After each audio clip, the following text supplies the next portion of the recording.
E aí, bora continuar com as dicas sobre saúde mental com o Fábio?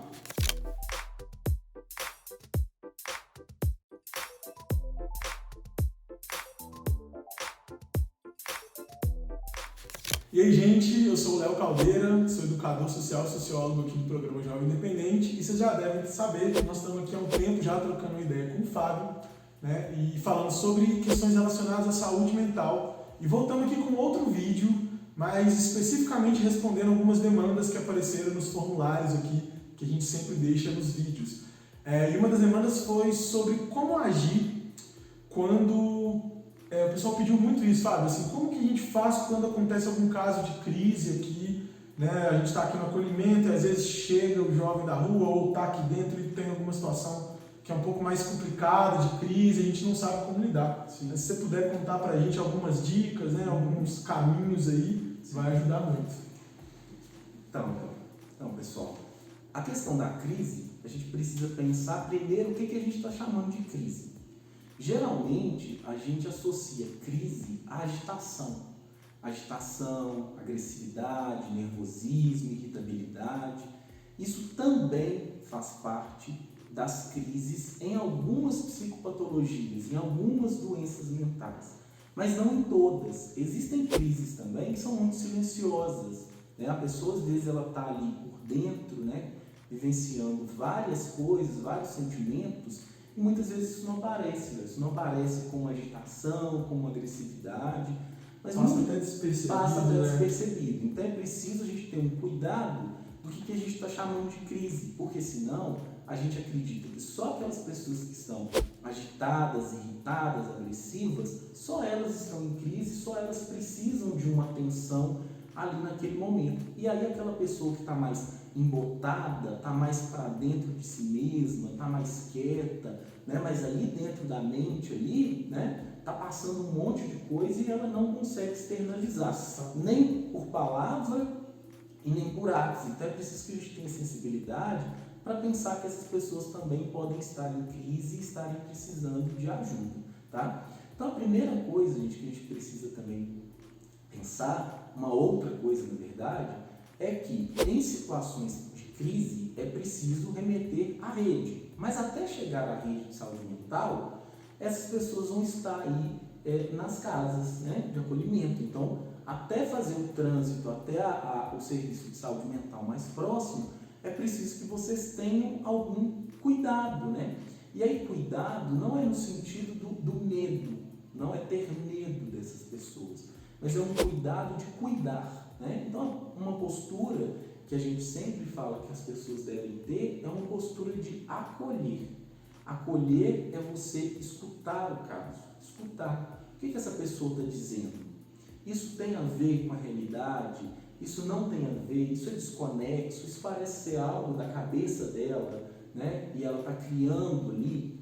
Independente se for algo real ou fora da realidade, a gente precisa acolher e respeitar.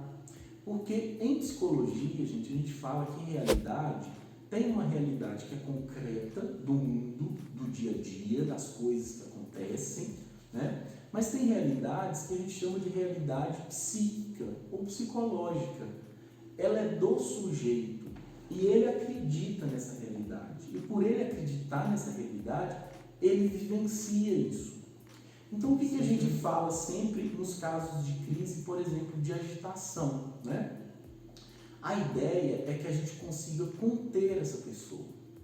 Contenção não quer dizer amarrar, não quer dizer segurar. A contenção, ela pode passar por aí, ela pode passar pelo contato físico em alguns casos. Mas a contenção pode ser pela palavra. Pode ser alguma coisa que você diga, obviamente com jeito, né? Porque você está vendo que a pessoa está numa situação de fragilidade. E aí quando você diz algo para aquela pessoa, quando você a acolhe, né? E fala algo para ela, você já pode estar dando uma contenção para a crise. Ela pode sentir que ali ela pode ser quem ela é. Ali ela pode falar o que está acontecendo. Que ninguém vai julgar, que ninguém vai amarrá-la. E tem alguns momentos de crise em que é preciso de uma contenção física. Às vezes é preciso que chegue alguém para segurar, né? Mas o ideal é que isso não seja feito de qualquer maneira, né? E que a gente tente levar isso de um modo mais tranquilo, que a gente converse com essas pessoas. Se ela estiver agitada, se ela estiver brigando, xingando, agressiva, a ideia é que às vezes a gente deixe ela um pouco ali, uns minutos, no canto dela, que a gente não fique muito em cima, que a gente não fique muito perto. Tem algumas patologias, algumas doenças mentais, gente, que o sujeito se sente ameaçado com a presença do outro. Então não é bom ficar muito perto, olhando muito dentro dos olhos. Então conversa mais afastado, né? Mais do que você ficar falando demais, escuta. Quando a pessoa fala alguma coisa, você fala assim, me explica isso melhor. Como é que eu posso te ajudar? Tem alguma forma que eu possa te ajudar? Geralmente, os pacientes vão nos dizer alguma coisa que é possível ser feita para eles. Alguns podem, inclusive, nos pedir alguma coisa, por exemplo, me leve para o serviço de saúde, me leve para o hospital. Isso pode ocorrer. Então, a disponibilidade por escutar é uma ferramenta primordial. Não ficar muito próximo, evitar acolher, atender e conversar em espaços em que o sujeito corre perigo e coloca a vida do outro em perigo. Não é porque ele é perigoso, não é porque ele é maldoso, ele é malvado. Não, é porque nesse momento ele não tem consciência crítica do que ele está fazendo. Então ele pode, num momento, fazer alguma coisa contra ele mesmo, ele pode fazer alguma coisa contra o outro, né? Então, evitar, se essa sala aqui tem muita coisa perigosa, tem muito objeto, não, a gente está aqui na cozinha, então vamos evitar de conversar com o fulano aqui na cozinha, vamos chamar ele para ir para um outro espaço. Se tiver um espaço aberto, melhor ainda, se tiver uma varanda, um espaço mais livre, um quintalzinho, um espaço na frente da instituição, melhor ainda. E se for numa sala, que ela não seja muito cheia de coisa, né? Para quê? Para que se num impulso ele quiser pegar alguma coisa para julgar em alguém, ele não encontre isso com facilidade.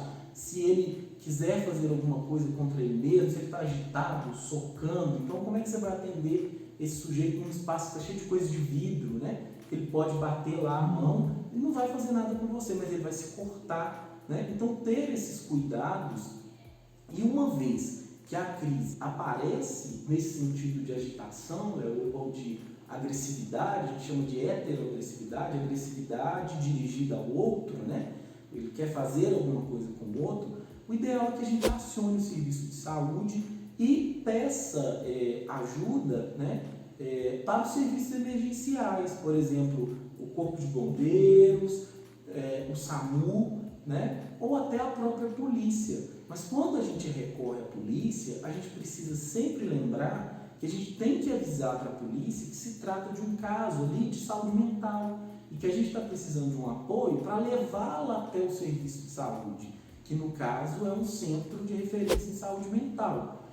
Para quê? Para que a polícia chegue e saiba como abordar. Então a polícia, se precisar, ela vai saber imobilizar, mas ela não vai imobilizar para machucar. Ela não vai imobilizar de um modo que vai colocar a vida dessa pessoa em risco. Ela sabe que ela está indo ali para dar um apoio para o serviço por uma questão de saúde. Ela não está indo ali para combater nenhum tipo de violência, que nem se fosse uma violência, a gente sempre pensa que é preciso tentar contornar de um outro modo que não seja pela agressividade, né? Menos ainda uma questão de saúde. Então a gente pede um apoio. Se a gente não consegue um apoio do SAMU, do Corpo de Bombeiro, da polícia, então a gente se mobiliza dentro do serviço, né? Se é uma pessoa grande, se é uma pessoa maior, mais forte, então a gente vai ver se tem homens no serviço que possam, de certo modo, conter, gente, às vezes é pegar pelo braço, às vezes é evitar que o sujeito fique ali em agitação psicomotora, né? O corpo ali todo mexendo, querendo bater, querendo brigar, e tentar colocar dentro de um carro. Se coloca dentro de um carro, vai transportar, fique atento, né? Não vai colocar uma pessoa agitada do lado do motorista, né? Que ela está agitada, então no momento que ela não tem consciência crítica, ela puxa lá o freio de mão, ela mexe ali no câmbio de marcha, né? E nem atrás do motorista, porque, por exemplo, imagina estar atrás do banco do motorista, E aí se ela pega o motorista por trás, né, e pode ter um acidente, então coloque sempre no banco de trás, mas atrás do banco do passageiro. Vá alguém atrás com essa pessoa, alguém sentado do lado para ajudar, caso chegue nesse tipo de situação. Mas, no geral, gente, é muito mais um imaginário social de que a doença mental grave, ela vai produzir, por exemplo, uma agressão. Eles são muito mais passivos do que a gente imagina. Quando um sujeito fica tão agressivo nesse sentido, e eu vou dar um exemplo específico, um sujeito esquizofrênico, um sujeito psicótico, se ele tiver uma crise nesse sentido, ele não faz por ele em si, é porque ele vê coisas, ele ouve vozes, e aí ele obedece. Ele é tão passivo que ele escuta uma voz, a voz fala com ele assim, briga com fulano. Ele vai lá e briga. Mas não é porque ele quer brigar, ele está obedecendo essa voz.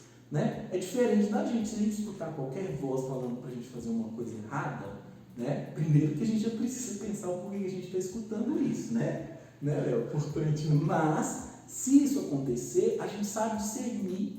É mais ou menos igual quando a gente está em casa, já deve ter acontecido com todo mundo. Você tem a sensação que a campainha tocou, que o interfone tocou, que alguém está chamando lá fora, você vai lá e abre o portão, quando você chega não tem ninguém, você fala, olha, gente, ó, minha cabeça, estou achando que tem alguém me chamando. Isso é natural, isso é do processo da mente humana, né? Agora, uma pessoa doente, no sentido de uma patologia, né, mental, né, de uma psicopatologia, ela vai escutar mesmo vozes. E essas vozes geralmente são de comandos, então elas falam para elas fazerem coisas. E das várias coisas que essas vozes podem dizer, uma delas é para agredir, para agitar, para quebrar, né? Ou mesmo quando chega numa crise e que está desorientado, falando coisas estranhas, e que não está fazendo nenhum tipo de agressão, mas, por exemplo, chega na instituição e fala que é o presidente dos Estados Unidos, que é um artista famoso da televisão, uma personagem famosa. Qual que é a indicação? Não é para a gente rir, ficar falando para ela assim, você não é, você está louco, você não é o presidente dos Estados Unidos, você não é sei lá, a Xuxa. Mas também não é para a gente falar que é só para acolher. Falar, então você é a Xuxa? Como é que é ser a Xuxa? Me conta. Ela acredita que ela é. Quando ela vê que você está interessado, ela vai estabelecer um diálogo com você. E por mais uma relação. E por mais estranho que esse diálogo pareça, Léo, por mais que pareça assim, você sabe que você não está diante lá do presidente dos Estados Unidos, você não está diante da Xuxa, mas ela vai estabelecer, vai te contar casos, e aí, enquanto você está estabelecendo esse contato, você pode dizer, olha, a gente está pensando em ir no serviço de saúde mental, você gostaria de ir com a gente? Você pode convidar, porque ela não está agressiva, ela não está agitada, mas você vê que ela está em crise, por isso que eu falei que crise nem sempre tem a ver com agitação. Você vê que ela está num momento que ela está delirando, criando uma história muito fora da realidade, ou ela está alucinando, ela está vendo coisa, ela fala que tem alguém do lado dela, mas só ela vê. Não adianta a gente entrar em queda de braço e falar assim, você não está vendo. Para ela está vendo. Tem uma coisa também, né, porque assim, a gente sabe que vocês já têm uma sensibilidade, conhecem os meninos, né? O que a gente convida de certa forma é desenvolver essa sensibilidade mesmo, do olhar, né, do acolhimento mesmo, porque às vezes na correria ali do dia a dia, você já está cansado e aí você deixa passar um momento que era precioso para esse acolhimento dessa pessoa que está, né, passando por essa situação. Então, às vezes, chamar a atenção para vocês, por esse cuidado, por esse olhar da sensibilidade mesmo, né, para na hora de acolher, né, saber como ser alguém, evitar os julgamentos morais, sabe? Mas esse menino aí também só faz coisa errada, e agora vem falar que é a Xuxa, isso não é doido. Então, assim, tem que ter paciência mesmo, gente, tem que ter essa sensibilidade, né? E pelo que eu estou entendendo aqui, esse carinho que a gente fala é profissional mesmo, é algo que pode salvar uma vida, pode salvar até a segurança de mais pessoas ali dentro. De novo, não porque a pessoa é perigosa, mas porque nós estamos falando de uma situação que não é típica de alguém que está ali com um senso crítico em pleno desenvolvimento naquele momento. Né? Uhum. E acolher, né? Acolher, ao contrário do que as pessoas pensam, então quem sabe acolher é psicólogo, é psiquiatra, é terapeuta ocupacional. Não, gente. A ideia de acolhimento, ela acontece desde que a pessoa chega na instituição. Se tem um porteiro na instituição, esse porteiro já está acolhendo. Se ela passa por um secretário, esse secretário está acolhendo. Se ela vai para um profissional, para um técnico, ele está continuando o acolhimento. O acolhimento é a gente pensar em receber de braços abertos e tratar com dignidade desde o primeiro momento que a pessoa pisa na porta da instituição. Isso é romper com a lógica manicomial, que é romper, sim, com aquela lá atrás que manicômio, né? Então a gente pensar que ele está num momento difícil, ele não é aquilo ali, ele não é assim o tempo inteiro, né? Ele está num momento de crise, ele está num momento de surto. Ao mesmo tempo que podem ter essas crises assim, como eu estava dizendo para vocês, pode ter outras, né? Podem ter momentos, fases da vida do sujeito, né? A gente chama de episódios ou fases, em que o sujeito apresenta sintomas que ele às vezes não vai ficar agressivo, agitado, mas imagina receber alguém com uma depressão muito grave e que te conta que tem várias noites que ela não dorme, ela já emagreceu 10 quilos, né? do peso total, ela não come, ela está desiludida totalmente da vida, ela está com ideias de morte. Às vezes a gente pensa que a pessoa fala assim, Léo, que vontade de dormir e não acordar mais. Você acha que é só um desabafo, mas aquilo ali precisa ser escutado. Porque o que é dormir e não acordar mais? Quem dorme, gente, e não acorda mais, é quem morre, né? Ou então pessoas que começam a contar assim, não, eu já estou num ponto que eu deito e peço a Deus para eu morrer. Eu peço a uma entidade, né? Se não seja Deus, cada um tem sua crença, para eu morrer dormindo. Então a gente tem que ter esse cuidado. Olha, se a pessoa já está com essas ideias, vamos encaminhá-la para um serviço de saúde mental. Porque se a coisa piora, isso era da ordem da ideia, do pensamento. Chega um momento que ela entra num desespero, ela tenta. Aí ela vai lá, pega um objeto e corta o pulso. Corta, passa na garganta. Se ela tem acesso a uma arma de fogo, ela dá um tiro em si mesma. Ela busca lá material de limpeza, água sanitária, ácido, sei lá, e toma aquilo ali. Ou então tem uma farmácia em casa, a mãe, alguém que mora junto, ou ela mesma tem medicamentos lá guardados, ou alguém que toma um medicamento de uso contínuo, ela toma um monte. E aí, se alguém não chegar a tempo para poder socorrer, essa pessoa pode morrer. Então a gente também tem que ter sensibilidade quando o sujeito fala para a gente que as coisas estão difíceis. Não é só se ele chegar agressivo, agitado. Ele pode estar num momento de crise ali, porque ele está vivenciando algo muito pesado. E a ideia é, sempre que vocês tiverem alguém maior de 18, vocês encaminhem para o SERSAM. Menor de 18 anos para o SERSAMI, que são os Centros de Referência em Saúde Mental. Lá eles vão ser avaliados, se precisarem ser medicados, vão ser medicados, se precisarem passar a noite, uns dias no serviço, antes de voltar para casa naquele momento mais crítico, eles vão ter essa possibilidade. Então a ideia é que vocês façam esse primeiro acolhimento e remetam à rede de saúde mental. E uma coisa importante também, né, gente, Fábio, também, que é importante pontuar, né? A gente está aqui falando de um lugar da ciência também, então não desconsiderando a fé de ninguém, nem a efetividade da crença de ninguém, mas é muito importante que vocês entendam que, como profissionais, nós temos que oferecer ali um tratamento que esteja dentro de uma construção científica mesmo, sabe, né? É importante você ter sua fé e acreditar que você pode orar por alguém. Ok, nós não estamos aqui para dizer o que é certo ou errado, mas é muito perigoso não recorrer ao recurso científico, profissional, em detrimento de uma fé ou de uma crença de algum tipo, sabe? Então, assim, muito cuidado com isso também, porque a gente está sempre conversando com vários educadores que contam para nós algumas situações em que isso pode colocar a vida de alguém em risco, né? Às vezes você fala, não, pode deixar que isso aí é demônio, eu vou orar e vai sair.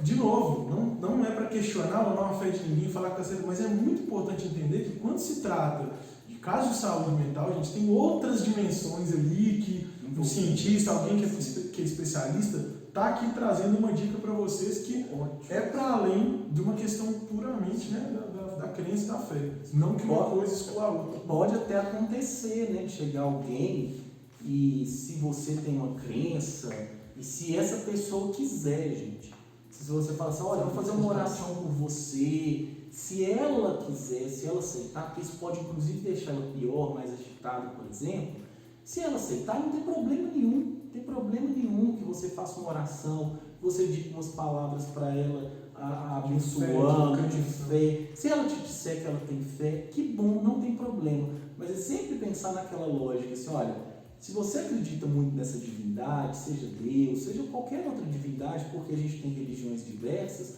ok, a gente acolhe, a gente acredita, mas vão também no serviço de saúde mental, né? Então, é uma coisa que eu falo muito com meus pacientes, assim, olha, tudo bem você fazer suas orações, você levar o seu medicamento lá na sua igreja, na sua congregação, para fazer uma oração, não tem problema nenhum. Isso te faz bem? Né? Você tem fé, isso te ajuda? Ok, continue, mas não deixe de tomar o remédio, não deixe de fazer as coisas direitinho. E eu costumo até dizer para eles, eu falo assim, olha, você não acredita quando eles falam de Deus? Eu falo assim, você acredita muito em Deus, né? Eles falam, acredito. Então Deus criou tudo, criou o universo, inclusive os médicos, inclusive os a psicólogos, inteligência, a inteligência. Aí eu vou levando assim para eles, eu falo assim, então eu acho que Deus ficaria muito feliz se você, além de adorá-lo, de ter a sua fé, de seguir de um modo bacana a sua religião, que você também faça recurso daquilo que ele colocou no mundo como bom. Então eu sempre falo isso com os meus pacientes,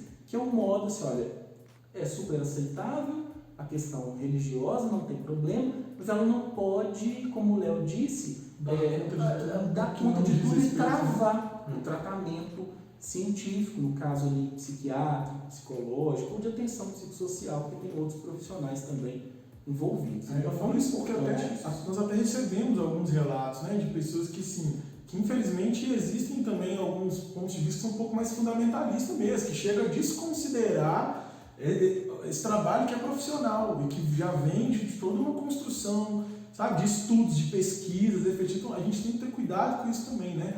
Recorrer a um serviço de saúde, a um psicólogo, a um psiquiatra, não é colocar alguém numa situação de inferioridade. A gente aprendeu aqui ao longo de todas essas aulas que é o contrário disso. Né? O que a gente quer é entender que isso é um apoio, é um suporte e é para a construção e melhora desse sujeito e da nossa sociedade como um todo. Faz parte do cuidado, né? Então, realmente, muito bem colocado pelo Léo. Não dá para a gente fazer também interpretações puras e simplesmente religiosas. Chegou alguém com uma dificuldade psiquiátrica ou psicológica, a gente acha que é coisa de outra instância, de outro mundo, faz qualquer tipo de ação, fala assim, não, pode ir para casa que você vai ficar bem. Não, gente, não é assim que funciona. Então, é sempre bom que busque um profissional especializado. Se tiver ali a fé ajudando, ótimo, né? Mas sozinha, não, né? Então vamos recorrer ao que a gente tem, a toda uma construção aí, científica e social, né? Do movimento de reforma psiquiátrica, dos profissionais da saúde mental, que você vai realmente estar ajudando essa pessoa, você realmente vai estar cuidando dessa pessoa. Então, gente, assim, esse vídeo ficou um pouquinho maior, mas eu espero que vocês tenham, né, aproveitado dele todo aí. E para quem tem dúvida sobre a rede, sobre o funcionamento da rede, volta 2 vídeos atrás, que vocês vão lembrar, vocês vão ver lá que tem uma fala bem detalhada do Fábio aqui, sobre quais são os serviços, como que aciona essa rede, como que a gente chega até esses lugares.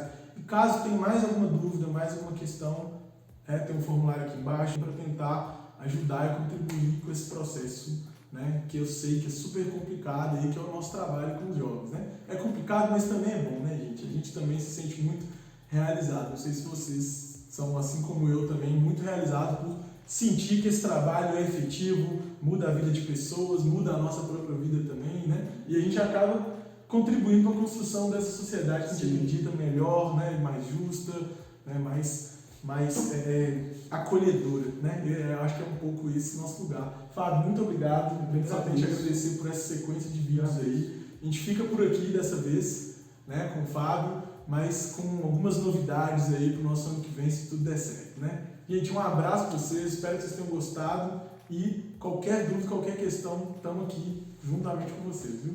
Um abraço a todos e até a próxima.